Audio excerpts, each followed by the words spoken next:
Welcome to the deep dive. We take the flood of information out there and try to give you some clear insight. Today, we're looking at something pretty critical, this tension you see everywhere.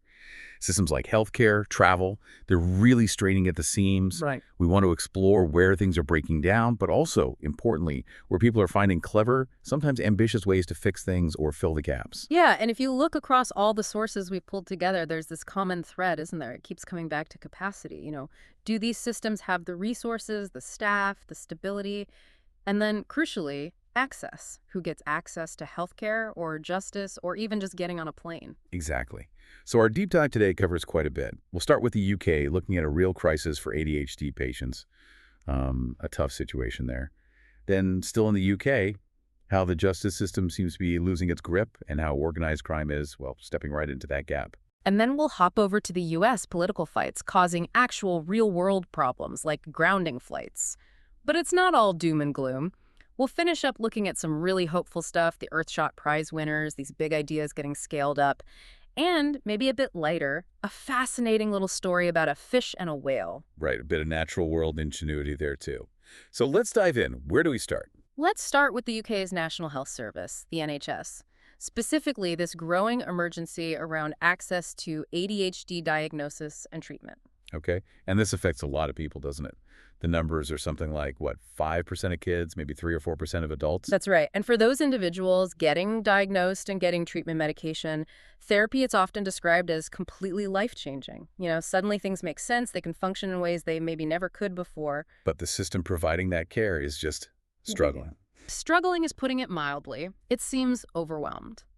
Even before the issues highlighted in our recent sources, NHS's own data showed the average wait time for an adult, once they actually got on a waiting list, was already 8 years. 8 years? 8 years. Think about that. That tells you the system just couldn't cope with the existing demand, never mind any increase. And this new BBC investigation, it shows things have gotten worse. Much worse. They found 15 specialist adult ADHD services in England have basically just shut their doors to new referrals. They've closed their lists completely, or at least paused them. Wow. And beyond that, another 31 NHS trusts, those are the local bodies running services, they're actively rationing care. Rationing, how does that work? Well, it often means tightening the criteria, so maybe they'll only see people under a certain age, or only the most severe cases. It's like a quiet way of turning people away because they just don't have the capacity. You give an example. Sure. The Cheshire Adult Service, closed to new referrals since 2019. Or, maybe even more starkly, the Coventry and Warwickshire Trust decided they'd only assess adults under 25. That decision's actually facing a legal challenge now. That feels quite arbitrary. It highlights the pressure they're under, and the human impact is just enormous. Take the story of Louise Nichols, 45, from Derbyshire. She'd struggled her whole life, really. Finally gets on a waiting list with the Sheffield service nearby, waits 2 years. And then, last October, she gets told she's off the list. Sheffield decided they weren't taking patients from outside their area anymore, just like that.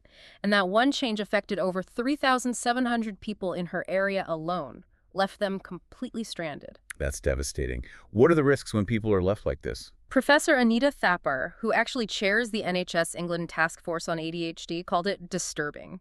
She warned about, and I quote, enormous risks.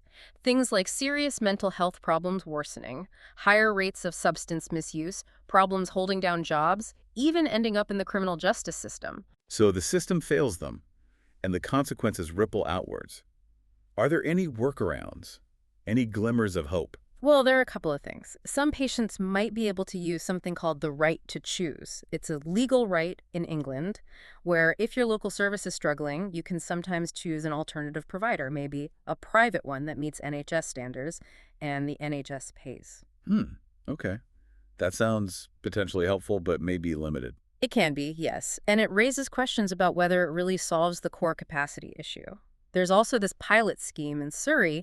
They're training private GPs, family doctors, to manage the huge waiting list, about 11,000 people. Kind of outsourcing the problem. You could see it that way. It definitely adds some capacity, but does it fix the fundamental NHS funding or staffing issues, or does it just move the burden? It's a key question. And it connects directly to what Professor Thapar warned about the criminal justice system. That seems like the next logical place to look, where system strain is showing up in a different, maybe even more alarming way. Exactly. We're seeing this really worrying trend in the UK justice system. Prisoners being released when they shouldn't be, by mistake. Released in error. How often is this happening? The government's own figures show a massive jump, 128% increase in just 1 year.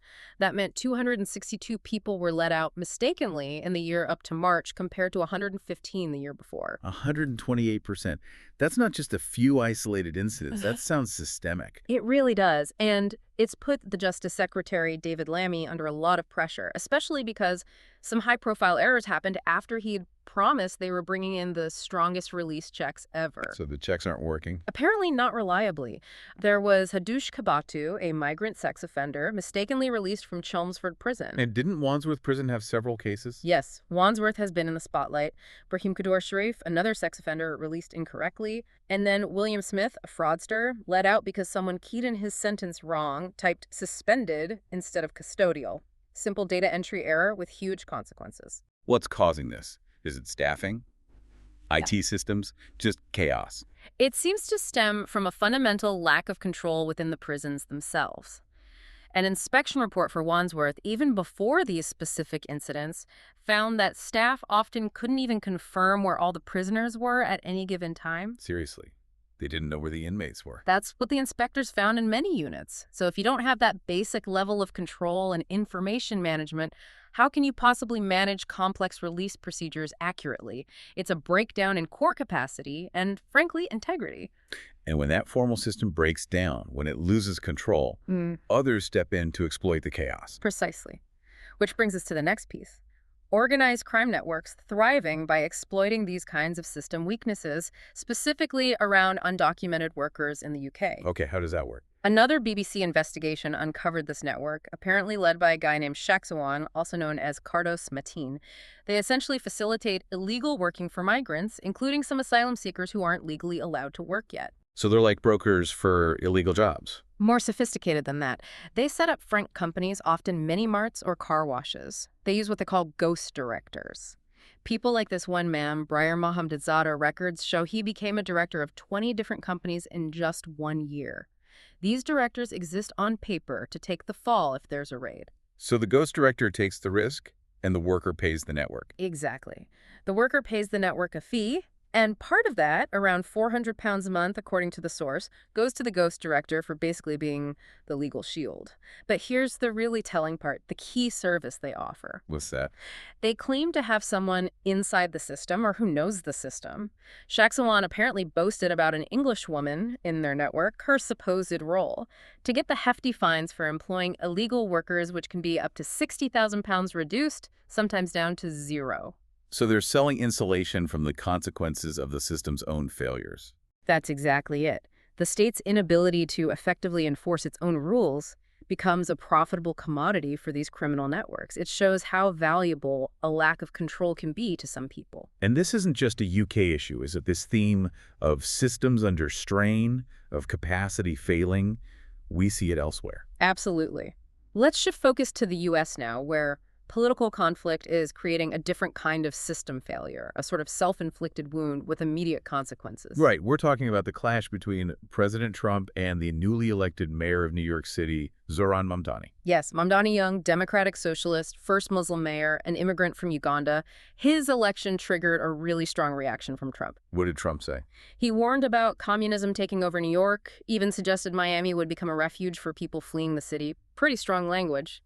But more concretely, he threatened to cut federal funding to NYC, demanding the new mayor show respect to Washington. How did Mamdani respond? He pushed back hard, said something like, to get to any of us, you will have to get through all of us, really leaning into the idea of New York as this immigrant-led city standing united against pressure. Okay, so a major political fight. But how does this connect back to system failure? Through the government shutdown. This political standoff directly contributed to, or at least exacerbated, the ongoing shutdown, and that shutdown had an immediate, tangible impact on the Federal Aviation Administration, the FAA. The air traffic controllers. Exactly. Staffing levels plummeted. Sources suggest controller absences hit 20% to 40% at the 30 biggest airports. And you had nearly 13,000 controllers working without pay. That sounds incredibly unsafe. Working in air traffic control without getting paid, understaffed. It's a huge risk. The lack of political agreement, the shutdown, it directly translates into an administrative and operational failure. It got so bad, the FAA had to step in and mandate flight cuts, a 10% reduction across 40 major markets just to maintain a basic level of safety because they didn't have enough people working. So political gridlock literally grounded flights. Pretty much. The estimate is that around 3.2 million passengers faced delays or cancellations just since the shutdown started on October 1st. It's a powerful example of how political instability, that loss of control at the top, ripples down and breaks critical infrastructure. Whether it's prisons or air traffic control, you need stability and resources. Okay, so we've seen systems buckling, ADHD care, prisons, air travel. But you said it wasn't all negative. Let's talk about solutions. Right. Let's shift gears to something more optimistic. The Earthshot Prize. The 2025 winners were just announced in Rio. This is Prince William's big initiative, inspired by Kennedy's moonshot, aiming to find and scale solutions to major environmental problems over 10 years. We're at the halfway point now. And they focus on 5 specific goals, right? Right. Each winner gets significant funding. That's right. 5 Earthshots, and each winner gets £1 million to scale up their idea. Let's run through them quickly. For Protect and Restore Nature, the winner was a group called Green in Brazil. What's clever is they've found a way to make restoring the Atlantic forest actually financially attractive. It's not just charity, it's potentially profitable conservation. Integrating economics and environment. Smart. What about Clean Our Air? That went to the city of Bogota in Colombia. It was recognition for their public policies, specifically creating effective clean air zones. It shows how city-level government action can make a real difference quite quickly. Okay. And the oceans? For Revive Our Oceans, the prize went to a big global effort, the High Seas Treaty. This is huge. It's an international agreement finally coming into force in early 2026 to protect marine life in international waters, areas beyond any single country's control. A truly collaborative approach. That's encouraging. What about waste? The winner for Build a Waste-Free World was Lagos Fashion Week in Nigeria. They won because they started requiring designers who participate to actively demonstrate commitment to sustainability and waste reduction, using cultural influence as a lever for change. Interesting approach. And the last one, climate. FIX, our climate prize, went to an organization called Friendship in Bangladesh. They work with communities really vulnerable to climate change impacts, helping them prepare for disasters, focusing on things like health and education resilience. So these winners, they represent real, scalable ideas that are working on the ground. Exactly. And what's interesting, connecting back to our theme, is that while national governments might struggle with capacity or gridlock, many of these solutions involve local actors, specific organizations, or international collaborations stepping up to build capacity from the ground up. A bit like that Surrey GP pilot for ADHD, in a way, but on a potentially global scale. It's a hopeful contrast. Before we wrap up, you promised us that story from the natural world, the fish and the whale. Yes, the remora or suckerfish and the humpback whale. A fascinating little relationship. Scientists use those suction cup cameras attached to whales to get a close look. The remora has this amazing modified fin on its head that acts like a super powerful suction cup. So it just sticks to the whale. Sticks incredibly tightly, and it gets a free ride, protection, and food. It eats parasites like sea lice off the whale's skin or maybe bits of shedding skin. The whale, in theory, gets cleaned. Classic symbiosis, right? Seems like a win-win. Well, here's the twist the scientists noticed. Despite the cleaning benefit, the whales, they don't seem to like having the remoras attached. They were observed repeatedly eyeing the remoras, kind of looking back at them, and they'd often jump dramatically out of the water, sometimes multiple times, and then immediately check if they'd managed to shake the remoras off. So the whale finds them annoying, even if they're helpful. It seems that way. But here's the other amazing part. The remoras are incredibly tenacious. Even after the whale breaches at high speed, the cameras showed the remoras just reattaching almost instantly the moment the whale hit the water again. They just hang on, despite the whale's apparent efforts to get rid of them. Persistent little things. That's quite a metaphor, isn't it? Tenacious actors clinging on within a turbulent system.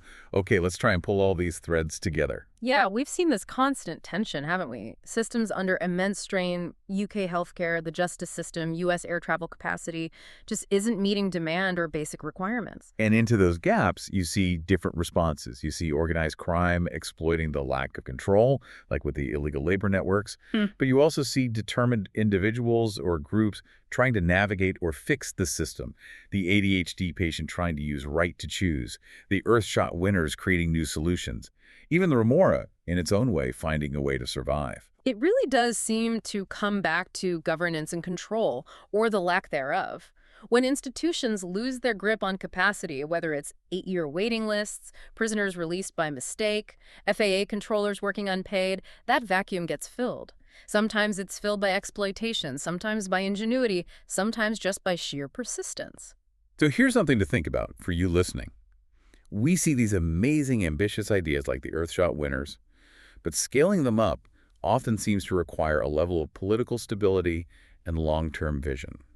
How do we square that need for stability and big-picture thinking with the reality we're also seeing these constant, immediate failures in fundamental public services like healthcare and justice? Can we achieve the grand vision while the basics are crumbling? What strains are you seeing in the systems around you? And maybe what little bits of ingenuity, like those Earthshot projects or even the persistent remora, are you seeing emerge in your own community? Lots to consider there. Indeed. That's our deep dive for today. Thanks for joining us. We'll see you next time.